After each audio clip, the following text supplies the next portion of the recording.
this week publication of a research report in Adelaide, which concluded that a large part of the problem with affordable housing in that city has been caused by the zoning system, the planning rules, which restrict the construction of multi-units, townhouses, apartments, etc., by implementing minimum house sizes. The interesting thing about that is that it has very similar findings to a recent report from the Reserve Bank, which basically blamed the zoning system, which restricts density, for creating a large part of the housing affordability problem in our major cities.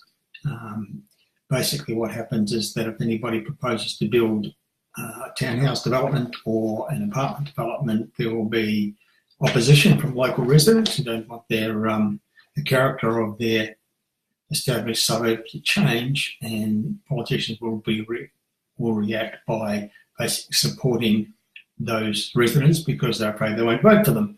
So basically that leads to a planning system, zoning rules that restrict density and prevent, in many cases, the construction of units and townhouses, which would provide cheaper dwellings, and thereby forcing up the price of those relatively scarce existing dwellings and forcing all new development out to the fringes where there's a lack of infrastructure, which then has to be paid for by lumping charges, fees and taxes on the builders and developers, which forces up the price of new dwellings to the point where many young buyers can't afford it.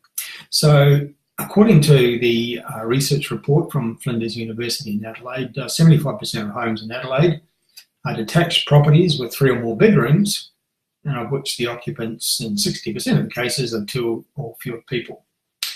And it says there's no sign that this mismatch between household composition and dwelling site is being rectified with new development, because almost 70% of houses constructed over the last 5 years have been detached houses with average floor spaces of 200 metres squared.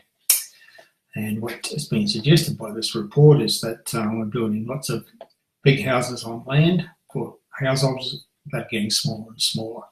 And there's a mismatch there between occupants and the size of dwellings, and it's created by a zoning system which works against housing affordability. I tend to agree.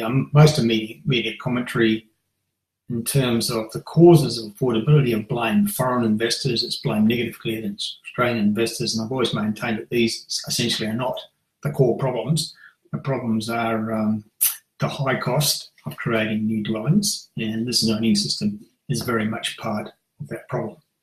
So just thought it was interesting that another major research report has come out supporting the earlier one, which was published by the Reserve Bank not so long ago. So really, I think we should be focusing the affordability debate on these issues rather than media's favourites of blaming investors for the problem.